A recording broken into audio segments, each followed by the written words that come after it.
Welcome back. બનાસકાંઠામાં આરોગ્ય કેન્દ્રમાં છતના પોપડા ખર્યા। વાછોલ ગામમાં આવેલા આરોગ્ય કેન્દ્રમાં પોપડા ખર્યા। પંચાયતના મકાનમાં ચાલી રહ્યું હતું આરોગ્ય કેન્દ્ર। ગામમાં 4000 કરતા વધુ વસ્તી વસવાટ કરે છે।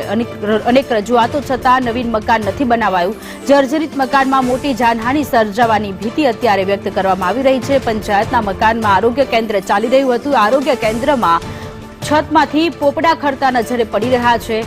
ફરી એક વખત પંચાયતના મકાનમાં ચાલતા આરોગ્ય કેન્દ્રની સામે સવાલો ઉદ્ભવી રહ્યા છે। મારા ઉપર ફોન આવેલો કે આપણે જે સબ સેન્ટર ચાલે છે ગ્રામ પંચાયતે જે જગ્યા સબ સેન્ટર માટે વાપરવા માટે આપેલી છે જે હોલ એ હોલ ઉપર પોપડા પડ્યા છે અને ઉપરથી તૂટી અને બધું ટેબલ ઉપર અને ખુરશી ઉપર પડેલું અને બધું વેરવિખેર કરી નાખ્યું। બધા કાચો બીજા ફોડી નાખ્યા છે અને જો અહીંયા કોઈ સ્ટાફ અહીંયા હોત તો બહુ મોટું નુકસાન થયું અથવા કોઈ દર્દી હોત તો એને પણ બહુ મોટું નુકસાન થાત। એટલો મોટો પથ્થર ઉપરથી તૂટીને પડ્યા છે કે જો કોઈના માથામાં પડી જાય તો એ વ્યક્તિ મરી જાય।